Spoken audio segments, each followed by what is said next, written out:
Olá, pessoal! Estudando bastante? Prontos para mais uma aula?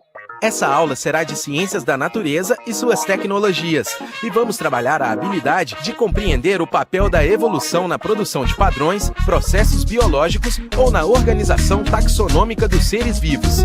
Boa aula! Olá novamente, meu nome é Cícero Mello, sou professor de Biologia e hoje a gente vai estudar um outro assunto que é também muito recorrente na prova do Enem, que é a parte que fala sobre evolução, não é? Evolução dos organismos e dos indivíduos em geral. Mais uma vez, como eu te falei na primeira aula, que falava sobre lixo, uma coisa muito importante é que você tenha uma noção exata de aonde está a matéria dentro da habilidade. Então, nesse caso, na parte de evolução, a habilidade 16, ela se encaixa perfeitamente no conteúdo que fala sobre evolução. A intenção é compreender o papel da evolução na produção de padrões, processos biológicos ou na organização taxonômica dos seres vivos, tá? Então, isso que a gente vai tentar entender hoje. Como o processo evolutivo influenciou na organização, nos padrões e no processo de organização taxonômica, tá? E a primeira coisa, ou seja, o primeiro ponto de partida, é a gente entender que há duas hipóteses básicas sobre o processo de evolução. Na verdade, uma hipótese onde não há previsão da evolução, que é o fixismo, e uma outra hipótese, que é a hipótese evolucionista, que prevê o processo da evolução. Na hipótese fixista, as espécies elas teriam sido criadas por ato divino e se mantêm tal como foram criadas. Há uma série de adeptos, não é, do fixismo, o século XVIII e século XVII, como por exemplo o Barão de Cuvier, depois você vai ouvir falar dele. E no evolucionismo, a ideia de que os seres vivos se modificam ao longo do tempo e as formas atuais são descendentes de ancestrais extintos. E aí, dentro do evolucionismo, os dois principais expoentes são o Lamarck, que você já ouviu falar dele, e, obviamente, o Darwin, e a gente vai estudar um pouquinho das ideias de Lamarck e de Darwin e das ideias pós-darwinistas. Se você, por um acaso, quiser, você pode procurar uma série de filmes que falam sobre evolução e da história do que aconteceu naquela época para você entender por que o Lamarck ele se propôs a falar sobre evolução, por que o Darwin se propôs a falar sobre evolução. Darwin, por exemplo, uma curiosidade, o avô dele influenciou bastante a intenção do Darwin em estudar a evolução. O avô dele escreveu um livro sobre evolução, mas era um livro de poemas. Esse livro de poemas falava do processo evolutivo, mas sem falar claramente do processo de evolução. E aí o pai, não é, do Darwin, porque o Darwin não conheceu o avô, o pai do Darwin lia o livro do avô todos os dias à noite para que o Darwin não é, pudesse dormir. E isso acabou influenciando não é, bastante o Darwin, um pouco mais à frente, para ele começar a estudar a parte de evolução e o processo evolutivo. Mas antes da gente não é, falar do Darwin, antes da gente falar das teorias e das hipóteses evolucionistas, vamos tentar entender um pouquinho por que a evolução não é, seria algo factual, algo real. Há uma série de evidências de que o processo evolutivo é um processo verossímil. Primeira evidência é o estudo de fósseis. A presença de fósseis ou os fósseis serem encontrados e esses fósseis datarem de diferentes períodos indica que, muito provavelmente, indivíduos atuais tenham tido um ancestral. E esse ancestral que não sobreviveu foi fossilizado.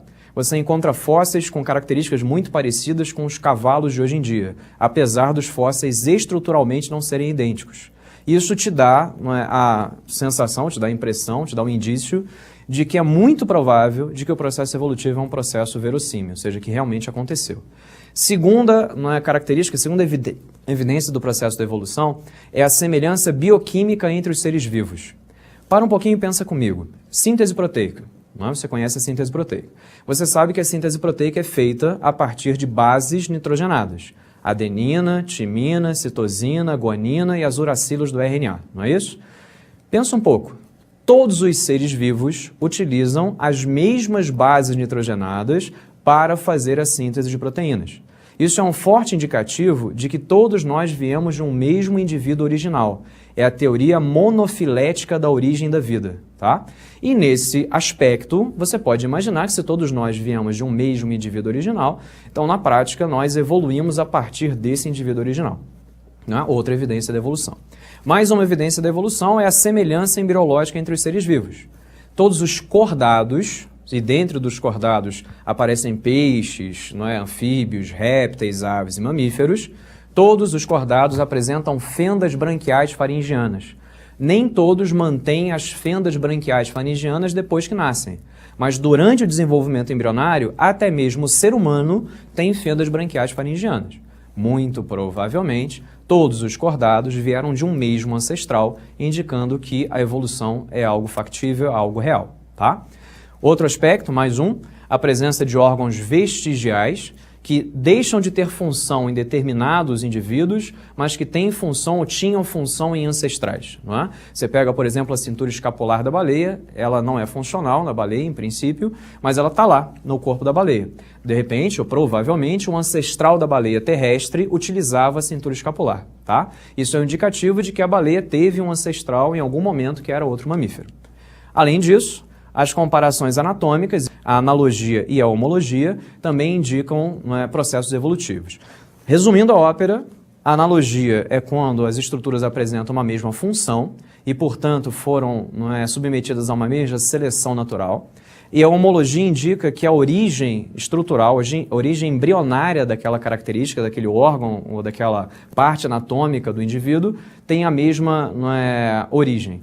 Isso quer dizer que o processo, ou órgãos que tenham a mesma função, ou órgãos que tenham a mesma origem embrionária, indicam um processo de semelhança evolutiva, tá? A gente vai ver isso com mais calma um pouquinho mais para frente. Vamos passar para as hipóteses da evolução, para o que a gente aprendeu com Lamarck, com Darwin, para a gente poder comparar o que cada um deles dizia.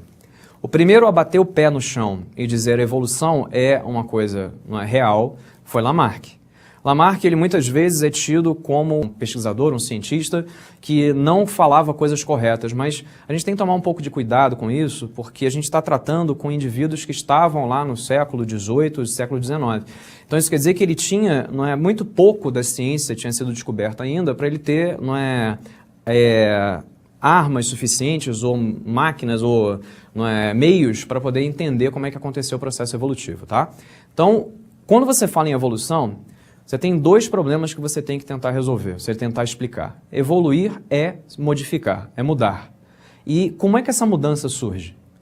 Lamarck dizia que a mudança surgia nos indivíduos seguindo uma lei que era a lei do uso e do desuso. O que significa a lei do uso e do desuso? Se por um acaso o indivíduo utiliza muito um órgão, uma estrutura ou uma função, ele vai desenvolver esse órgão, estrutura ou função. Se ele deixa de usar, consequentemente, ele vai perder esse órgão, estrutura ou função. Então, pela lei do uso e do desuso, se por um acaso você fizer exercício, você vai desenvolver a sua musculatura, e se você deixar de fazer, você vai perder a sua musculatura. No caso da musculatura esquelética, isso funciona.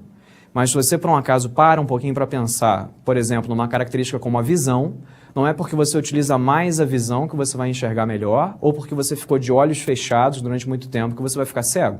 Então isso quer dizer que na prática essa tentativa de explicação da origem da modificação que o Lamarck propunha não era uma justificativa que podia ser aplicada em todos os casos. Esse era o grande problema do Lamarck e por isso a lei do uso e do desuso não vai ser utilizada para explicar a evolução, tá? Outro problema, que se você é evolucionista, você tem que explicar. A mudança surgiu. Como essa mudança passa adiante? Segundo Lamarck, as modificações seguiriam na evolução segundo a lei dos caracteres adquiridos. Bastaria que um determinado indivíduo passasse a ter a característica para que a prole dele também apresentasse essa característica. Só que aí foi feito um experimento onde rabos de ratinhos foram cortados e os filhotinhos desses ratinhos que tinham o rabo cortado nasciam com o rabo inteiro novamente. E isso mostrou que a lei dos caracteres adquiridos não é realmente uma lei aplicável para o processo evolutivo. Então isso quer dizer que as leis de Lamarck elas não podem ser utilizadas para explicar o que a gente entende como evolução hoje, tá? Mas ele foi extremamente importante para que você pudesse entender que o processo evolutivo é um processo real, tá? E aí aparece Darwin, Darwin ele é do século XIX.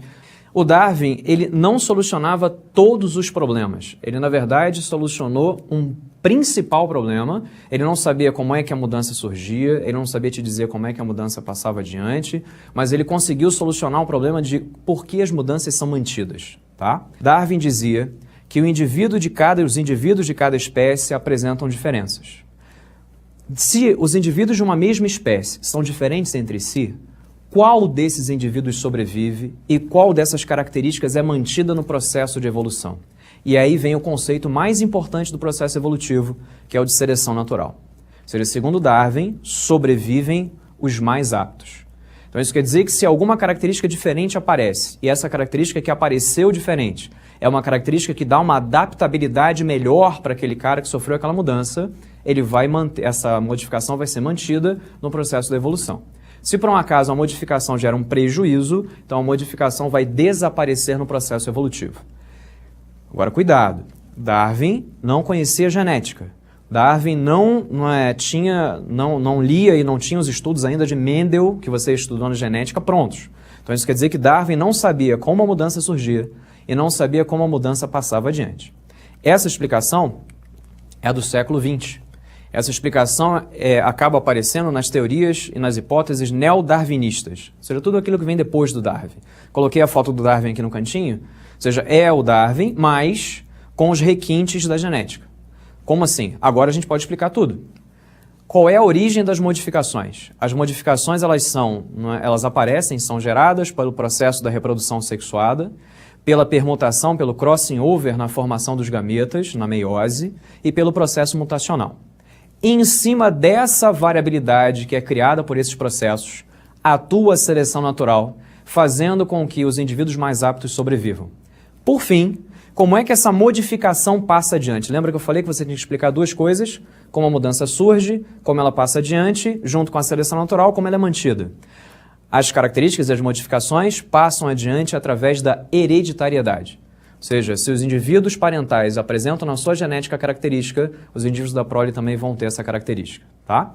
Então, resumindo a ópera, vimos hoje, nesse nosso tempo, a diferença entre lamarckismo, darwinismo e neodarwinismo. A gente se vê ainda esse ano. Até a próxima. Para desenvolver melhor essa habilidade, consulte a ficha de estudo número 76. Bom estudo e até a próxima aula!